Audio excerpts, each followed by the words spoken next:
Transformation. Forthwith this frame of mine was wrenched with a woeful agony which forced me to begin my tale, and then it set me free. Since then, at an uncertain hour, that agony returns. Until my ghastly tale is told, this heart within me burns. Coleridge's Ancient Mariner, I have heard it said that when any strange, supernatural and necromantic adventure has occurred to a human being, that being, however desirous he may be to conceal the same, feels at certain periods torn up as it were by an intellectual earthquake, and is forced to bare the inner depths of his spirit to another. I am a witness of the truth of this. I have dearly sworn to myself never to reveal to human ears the horrors to which I once, in excess of fiendly pride, delivered myself over. The holy man who heard my confession and reconciled me to the church is dead. None knows that once. Why should it not be thus? Why tell a tale of impious tempting of providence and soul-subduing humiliation? Why? Answer me, ye who are wise in the secrets of human nature. I only know that so it is, and in spite of strong resolve, of a pride that too much masters me, of shame, and even of fear so to render myself odious to my species, I must speak. Genoa, my birthplace, proud city, looking upon the blue Mediterranean, dost thou remember me in my boyhood, when thy cliffs and promontories, thy bright sky and gay vineyards were my world?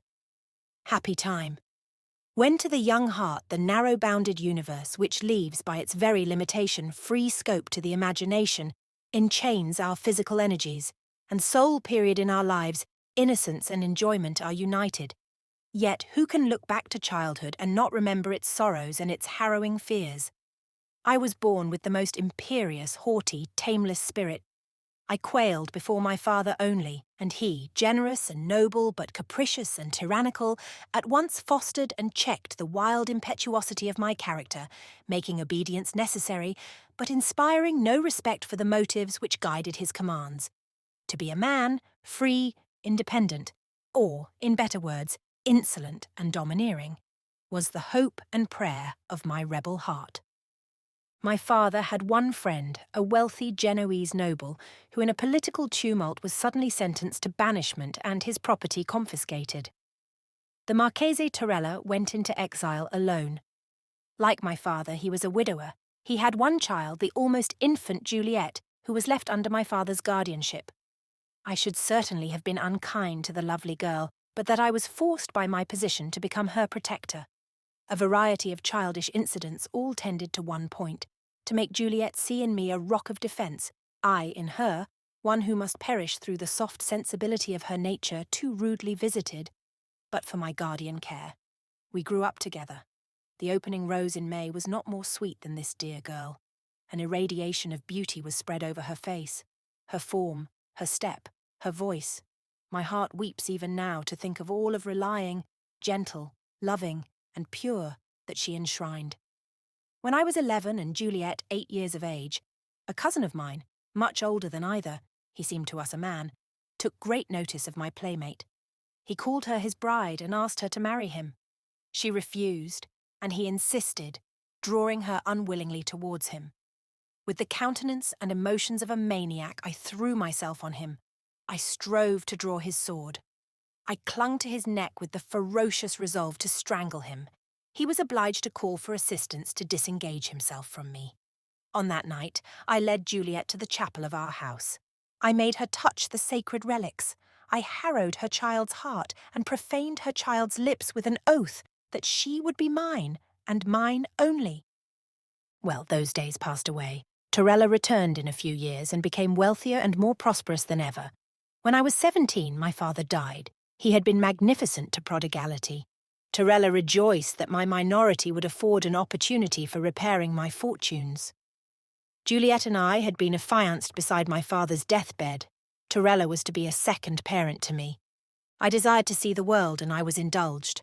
I went to Florence, to Rome, to Naples. Thence I passed to Toulon, and at length reached what had long been the bourne of my wishes, Paris. There was wild work in Paris then. The poor king, Charles VI, now sane, now mad, now a monarch, now an abject slave, was the very mockery of humanity. The Queen, the Dauphin, the Duke of Burgundy, alternately friends and foes, now meeting in prodigal feasts, now shedding blood in rivalry, were blind to the miserable state of their country and the dangers that impended over it, and gave themselves wholly up to dissolute enjoyment or savage strife. My character still followed me. I was arrogant and self-willed. I loved display, and above all I threw off all control. My young friends were eager to foster passions which furnished them with pleasures. I was deemed handsome. I was master of every knightly accomplishment. I was disconnected with any political party. I grew a favourite with all. My presumption and arrogance was pardoned in one so young. I became a spoiled child. Who could control me? Not the letters and advice of Torella, only strong necessity visiting me in the abhorred shape of an empty purse. But there were means to refill this void. Acre after acre, estate after estate, I sold. My dress, my jewels, my horses and their caparisons were almost unrivalled in gorgeous Paris, while the lands of my inheritance passed into possession of others. The Duke of Orleans was waylaid and murdered by the Duke of Burgundy. Fear and terror possessed all Paris. The Dauphin and the Queen shut themselves up. Every pleasure was suspended. I grew weary of this state of things, and my heart yearned for my boyhood's haunts. I was nearly a beggar, yet still I would go there, claim my bride and rebuild my fortunes. A few happy ventures as a merchant would make me rich again. Nevertheless, I would not return in humble guise. My last act was to dispose of my remaining estate near Albaro for half its worth, for ready money. Then I dispatched all kinds of artificers, arras, furniture of regal splendour, to fit up the last relic of my inheritance, my palace in Genoa. I lingered a little longer yet, ashamed at the part of the prodigal returned, which I feared I should play. I sent my horses. One matchless Spanish jennet I dispatched to my promised bride. Its caparisons flamed with jewels and cloth of gold. In every part I caused to be entwined the initials of Juliet and her Guido. My present found favour in hers and in her father's eyes. Still to return a proclaimed spendthrift, the mark of impertinent wonder, perhaps of scorn, and to encounter singly the reproaches or taunts of my fellow citizens, was no alluring prospect.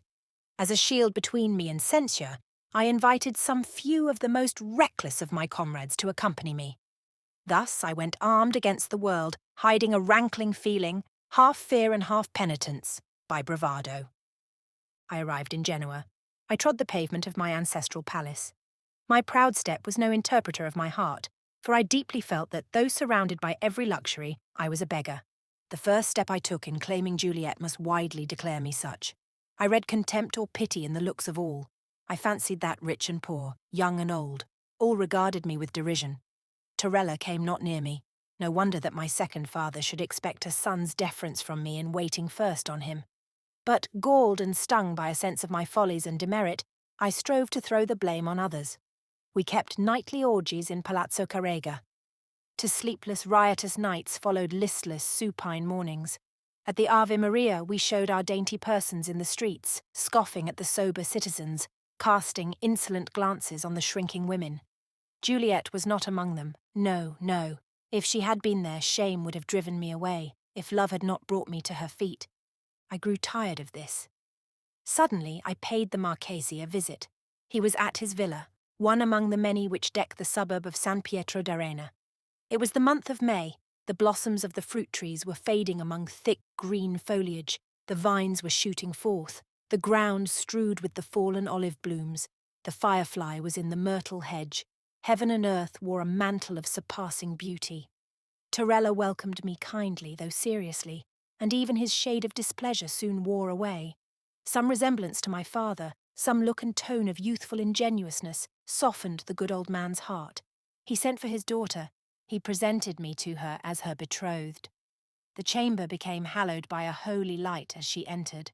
Hers was that cherub look, those large, soft eyes, full dimpled cheeks, and mouth of infantine sweetness, that expresses the rare union of happiness and love. Admiration first possessed me. She is mine, was the second proud emotion, and my lips curled with haughty triumph. I had not been the enfant gâté of the beauties of France, not to have learnt the art of pleasing the soft heart of woman. If towards men I was overbearing, the deference I paid to them was the more in contrast. I commenced my courtship by the display of 1,000 gallantries to Juliet, who, vowed to me from infancy, had never admitted the devotion of others, and who, though accustomed to expressions of admiration, was uninitiated in the language of lovers. For a few days, all went well. Torella never alluded to my extravagance. He treated me as a favourite son. But the time came, as we discussed the preliminaries to my union with his daughter, when this fair face of things should be overcast. A contract had been drawn up in my father's lifetime. I had rendered this, in fact, void by having squandered the whole of the wealth which was to have been shared by Juliet and myself. Torella, in consequence, chose to consider this bond as cancelled, and proposed another, in which, though the wealth he bestowed was immeasurably increased, there were so many restrictions as to the mode of spending it, that I, who saw independence only in free career being given to my own imperious will, taunted him as taking advantage of my situation, and refused utterly to subscribe to his conditions. The old man mildly strove to recall me to reason. Roused pride became the tyrant of my thought. I listened with indignation. I repelled him with disdain. "Juliet, thou art mine. Did we not interchange vows in our innocent childhood? Are we not one in the sight of God? And shall thy cold-hearted, cold-blooded father divide us? Be generous, my love, be just. Take not away a gift, last treasure of thy Guido. Retract not thy vows. Let us defy the world, and setting at naught the calculations of age, find in our mutual affection a refuge from every ill." Fiend I must have been with such sophistry to endeavour to poison that sanctuary of holy thought and tender love.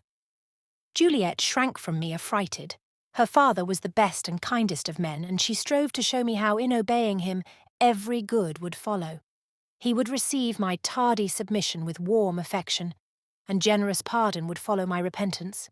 Profitless words for a young and gentle daughter to use to a man accustomed to make his will law, and to feel in his own heart a despot so terrible and stern that he could yield obedience to naught save his own imperious desires.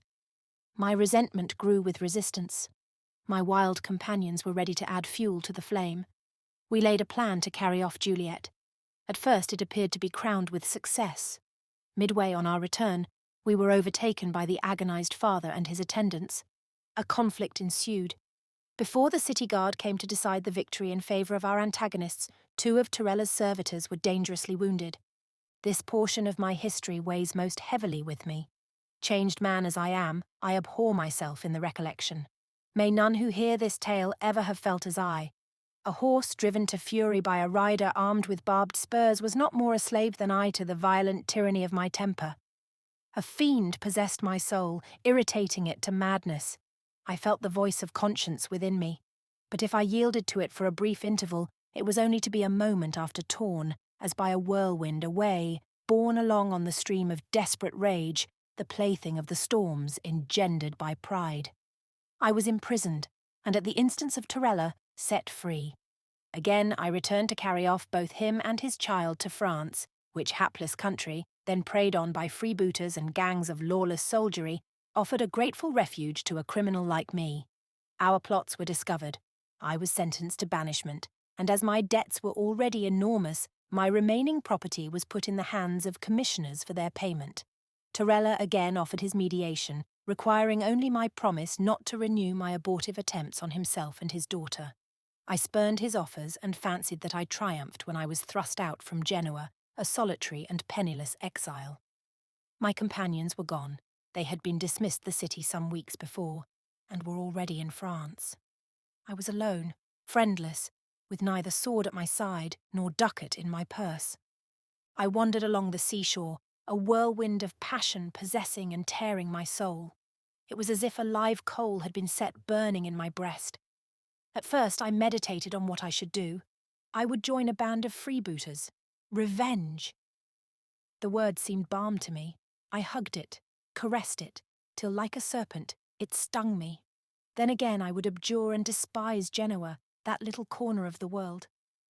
I would return to Paris, where so many of my friends swarmed, where my services would be eagerly accepted, where I would carve out fortune with my sword, and make my paltry birthplace and the false Torella Rue, the day when they drove me, a new Coriolanus from her walls. I would return to Paris, thus on foot, a beggar, and present myself in my poverty to those I had formerly entertained sumptuously. There was gall in the mere thought of it.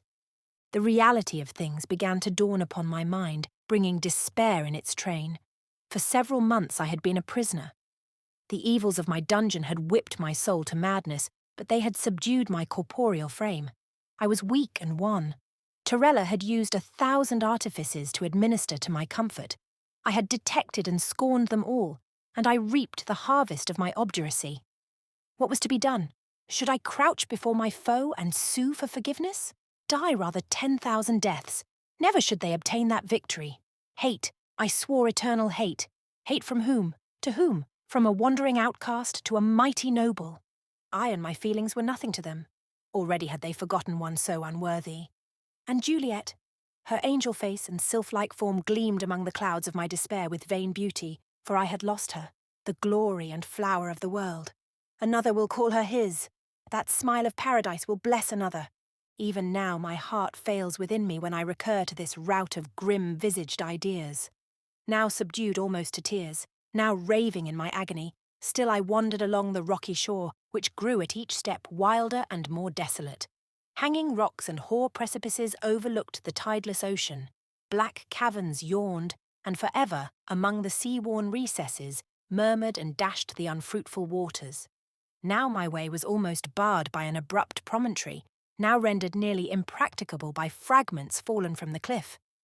Evening was at hand when, seaward arose, as if on the waving of a wizard's wand, a murky web of clouds, blotting the late azure sky and darkening and disturbing the till now placid deep.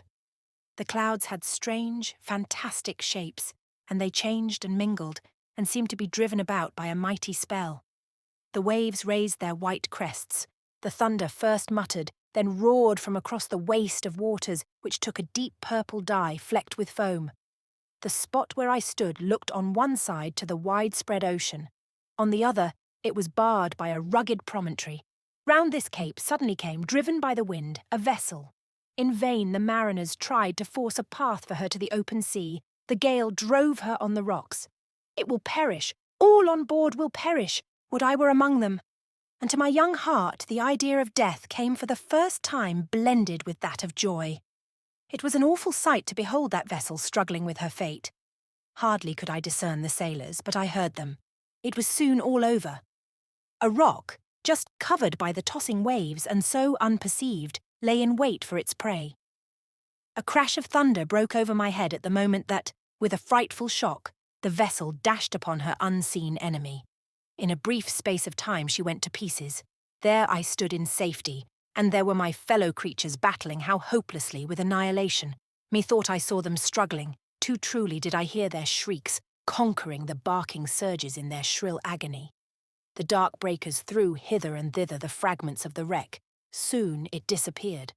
I had been fascinated to gaze till the end. At last I sank on my knees. I covered my face with my hands. I again looked up. Something was floating on the billows towards the shore. It neared and neared. Was that a human form? It grew more and more distinct, and at last a mighty wave, lifting the whole freight, lodged it upon a rock. A human being bestriding a sea chest. A human being. Yet was it one? Surely never such had existed before. A misshapen dwarf with squinting eyes, distorted features, and body deformed till it became a horror to behold. My blood, lately warming towards a fellow being, so snatched from a watery tomb, froze in my heart. The dwarf got off his chest. He tossed his straight, struggling hair from his odious visage. "By St. Beelzebub!" he exclaimed. "I have been well bested." He looked round and saw me. "Oh, by the fiend! Here is another ally of the mighty one. To what saint did you offer prayers, friend, if not to mine? Yet I remember you not on board." I shrank from the monster and his blasphemy. Again he questioned me, and I muttered some inaudible reply. He continued, "Your voice is drowned by this dissonant roar. What a noise the big ocean makes! Schoolboys bursting from their prison are not louder than these waves set free to play. They disturb me. I will no more of their ill-timed brawling. Silence, hoary one. Winds, avaunt to your homes. Clouds, fly to the antipodes, and leave our heaven clear." As he spoke, he stretched out his two long, lank arms that looked like spiders' claws, and seemed to embrace with them the expanse before him. Was it a miracle? The clouds became broken and fled. The azure sky first peeped out, and then was spread a calm field of blue above us. The stormy gale was exchanged to the softly breathing west. The sea grew calm. The waves dwindled to riplets. "I like obedience even in these stupid elements," said the dwarf. "How much more in the tameless mind of man? It was a well-got-up storm, you must allow, and all of my own making." It was tempting Providence to interchange talk with this magician, but power, in all its shapes, is respected by man. Awe, curiosity, a clinging fascination, drew me towards him. "Come, don't be frightened, friend," said the wretch. "I'm good-humoured when pleased, and something does please me in your well-proportioned body and handsome face, though you look a little woe-begone.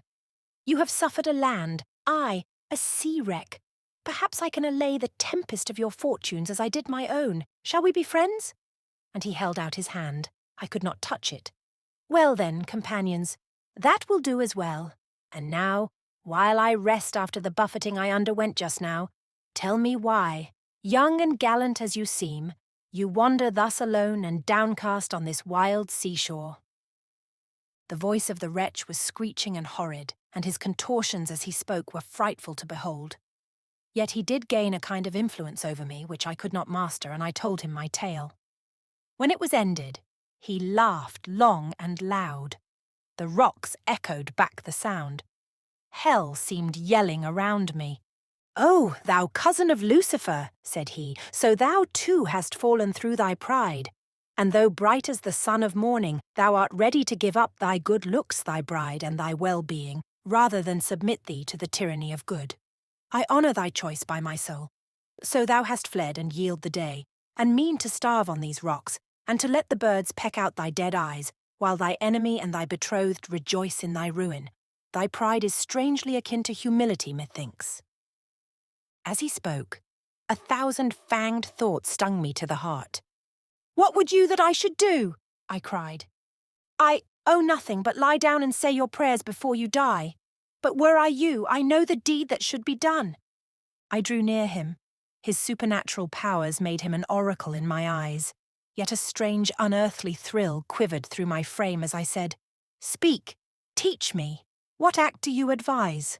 Revenge thyself, man. Humble thy enemies. Set thy foot on the old man's neck and possess thyself of his daughter." "To the east and west I turn," cried I, "and see no means.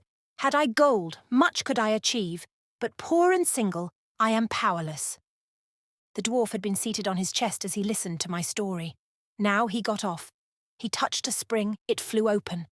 What a mine of wealth, of blazing jewels, beaming gold and pale silver was displayed therein. A mad desire to possess this treasure was born within me. "Doubtless," I said, "one so powerful as you could do all things." "Nay," said the monster humbly, "I am less omnipotent than I seem.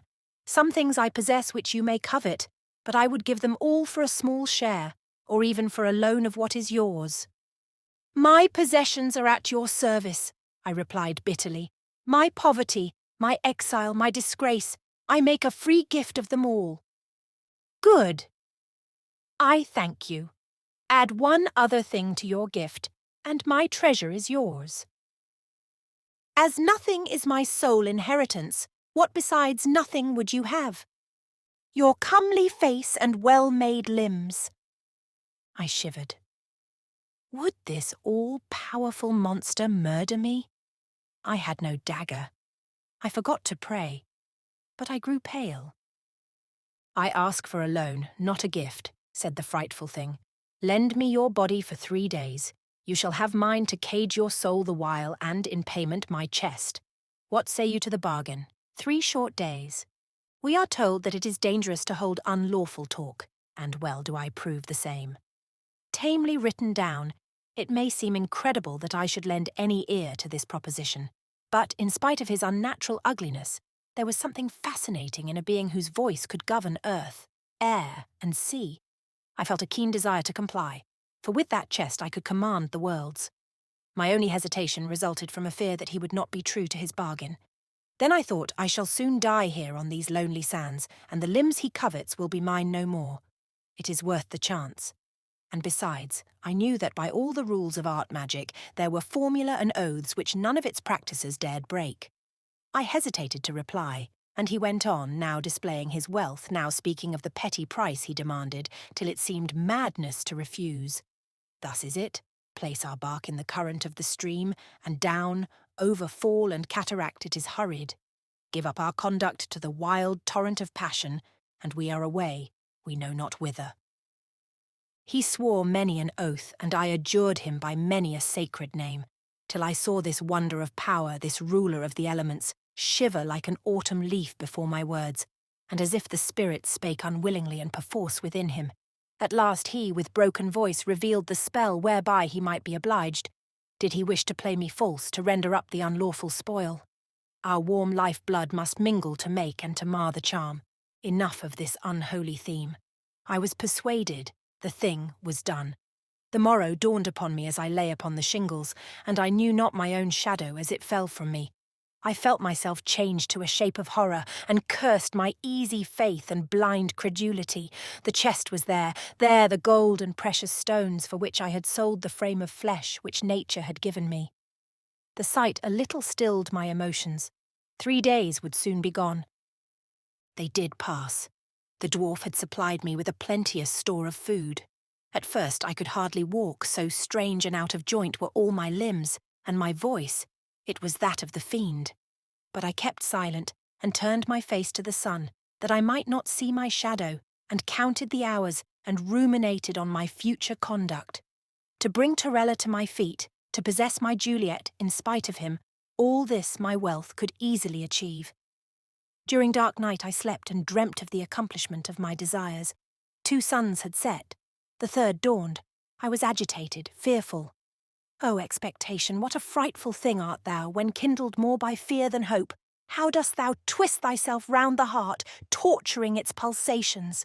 How dost thou dart unknown pangs all through our feeble mechanism, now seeming to shiver us like broken glass to nothingness, now giving us a fresh strength which can do nothing, and so torments us by a sensation such as the strong man must feel who cannot break his fetters, though they bend in his grasp. Slowly paced the bright orb up the eastern sky. Long it lingered in the zenith, and still more slowly wandered down the west. It touched the horizon's verge. It was lost. Its glories were on the summits of the cliff. They grew dun and grey. The evening star shone bright. He will soon be here. He came not. By the living heavens he came not. And night dragged out its weary length, and in its decaying age, day began to grizzle its dark hair, and the sun rose again on the most miserable wretch that ever upbraided its light. 3 days thus I passed. The jewels and the gold, oh, how I abhorred them. Well, I will not blacken these pages with demoniac ravings. All too terrible were the thoughts, the raging tumult of ideas that filled my soul. At the end of that time I slept. I had not before since the 3rd sunset, and I dreamt that I was at Juliet's feet, and she smiled, and then she shrieked, for she saw my transformation. And again she smiled, for still her beautiful lover knelt before her. But it was not I, it was he, the fiend arrayed in my limbs, speaking with my voice, winning her with my looks of love. I strove to warn her, but my tongue refused its office. I strove to tear him from her, but I was rooted to the ground. I awoke with the agony. There were the solitary hoar precipices, there the plashing sea, the quiet strand and the blue sky over all. What did it mean? Was my dream but a mirror of the truth? Was he wooing and winning my betrothed? I would on the instant back to Genoa, but I was banished. I laughed. The dwarf's yell burst from my lips. I banished! Oh no, they had not exiled the foul limbs I wore. I might with these enter, without fear of incurring the threatened penalty of death, my own, my native city. I began to walk towards Genoa. I was somewhat accustomed to my distorted limbs. None were ever so ill adapted for a straightforward movement. It was with infinite difficulty that I proceeded. Then, too, I desired to avoid all the hamlets strewed here and there on the sea beach, for I was unwilling to make a display of my hideousness. I was not quite sure that, if seen, the mere boys would not stone me to death as I passed for a monster. Some ungentle salutations I did receive from the few peasants or fishermen I chanced to meet. But it was dark night before I approached Genoa. The weather was so balmy and sweet that it struck me that the Marchese and his daughter would very probably have quitted the city for their country retreat. It was from Villa Torella that I had attempted to carry off Juliet. I had spent many an hour reconnoitring the spot, and knew each inch of ground in its vicinity. It was beautifully situated, embosomed in trees, on the margin of a stream. As I drew near, it became evident that my conjecture was right. Nay, moreover, that the hours were being then devoted to feasting and merriment. For the house was lighted up. Strains of soft and gay music were wafted towards me by the breeze. My heart sank within me. Such was the generous kindness of Torella's heart that I felt sure that he would not have indulged in public manifestations of rejoicing just after my unfortunate banishment, but for a cause I dared not dwell upon. The country people were all alive and flocking about. It became necessary that I should conceal myself, and yet I longed to address someone or to hear others discourse, or in any way to gain intelligence of what was really going on. At length, entering the walks that were in immediate vicinity to the mansion, I found one dark enough to veil my excessive frightfulness, and yet others, as well as I, were loitering in its shade. I soon gathered all I wanted to know, all that first made my very heart die with horror and then boil with indignation. Tomorrow Juliet was to be given to the penitent, reformed, beloved Guido. Tomorrow my bride was to pledge her vows to a fiend from hell. And I did this. My accursed pride, my demoniac violence and wicked self-idolatry had caused this act. For if I had acted as the wretch who had stolen my form had acted, if, with a mien at once yielding and dignified, I had presented myself to Torella, saying, "I have done wrong, forgive me, I am unworthy of your angel child, but permit me to claim her hereafter, when my altered conduct shall manifest that I abjure my vices, and endeavour to become in some sort worthy of her. I go to serve against the infidels, and when my zeal for religion and my true penitence for the past shall appear to you to cancel my crimes, permit me again to call myself your son." Thus had he spoken. And the penitent was welcomed even as the prodigal son of Scripture. The fatted calf was killed for him. And he, still pursuing the same path, displayed such open-hearted regret for his follies, so humble a concession of all his rights, and so ardent a resolve to reacquire them by a life of contrition and virtue, that he quickly conquered the kind old man, and full pardon and the gift of his lovely child followed in swift succession. Oh, had an angel from paradise whispered to me to act thus! But now, what would be the innocent Juliet's fate? Would God permit the foul union, or some prodigy destroying it, link the dishonoured name of Carriga with the worst of crimes? Tomorrow at dawn they were to be married. There was but one way to prevent this, to meet mine enemy, and to enforce the ratification of our agreement. I felt that this could only be done by a mortal struggle. I had no sword, if indeed my distorted arms could wield a soldier's weapon, but I had a dagger, and in that lay my hope. There was no time for pondering or balancing nicely the question. I might die in the attempt, but besides the burning jealousy and despair of my own heart, honour, mere humanity, demanded that I should fall, rather than not destroy the machinations of the fiend. The guests departed. The lights began to disappear. It was evident that the inhabitants of the villa were seeking repose. I hid myself among the trees. The garden grew desert. The gates were closed. I wandered round and came under a window. Ah! Well did I know the same. A soft twilight glimmered in the room. The curtains were half withdrawn.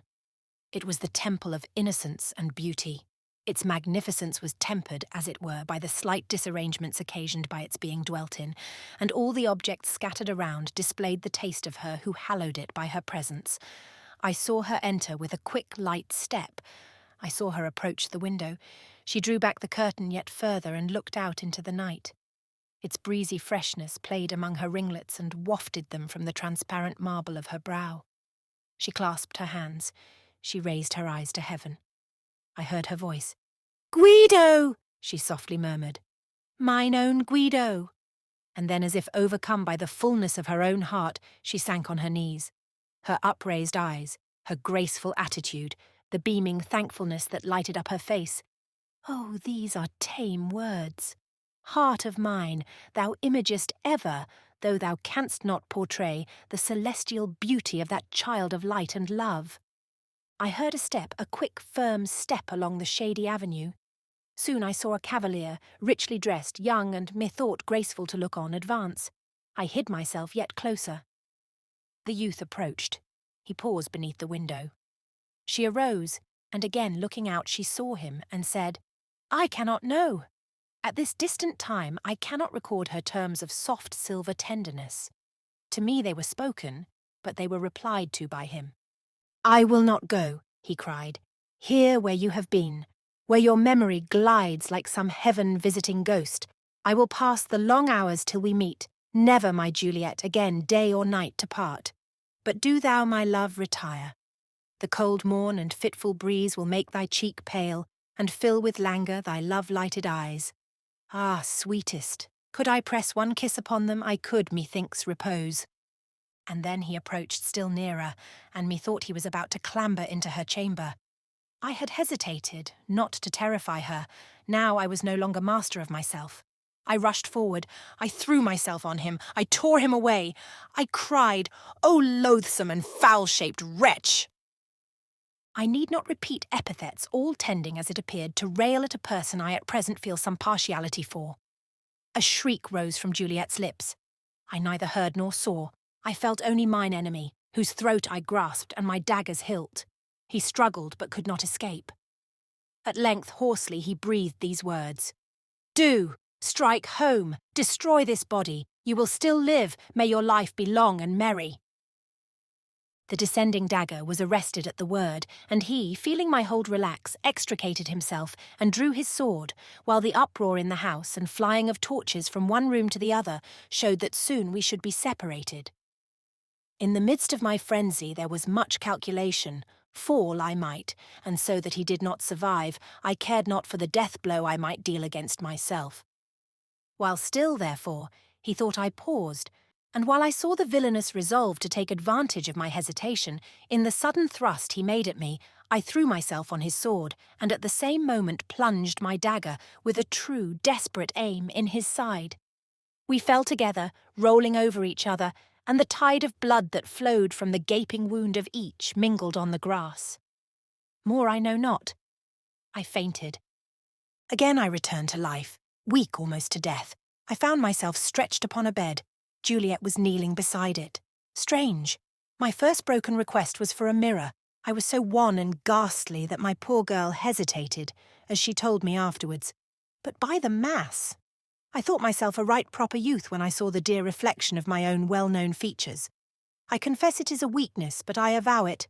I do entertain a considerable affection for the countenance and limbs I behold, whenever I look at a glass, and have more mirrors in my house, and consult them oftener than any beauty in Genoa.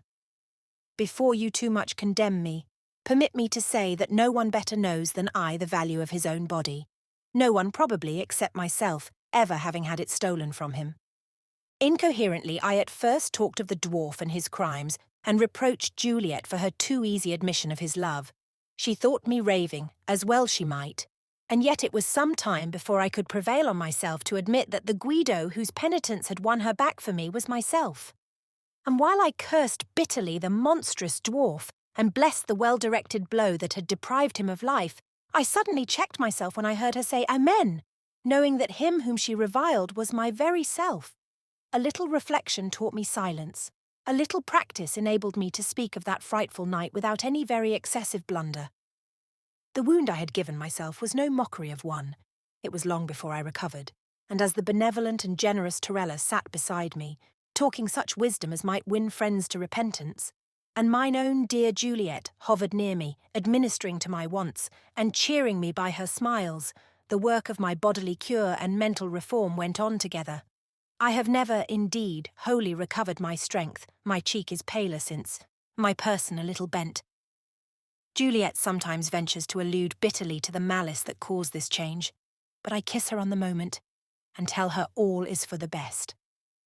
I am a fonder and more faithful husband, and true is this. But for that wound, Never had I called her mine. I did not revisit the seashore, nor seek for the fiend's treasure. Yet, while I ponder on the past, I often think, and my confessor was not backward in favouring the idea, that it might be a good rather than an evil spirit sent by my guardian angel to show me the folly and misery of pride. So well at least did I learn this lesson, roughly taught as I was, that I'm known now by all my friends and fellow citizens by the name of Guido il Cortese.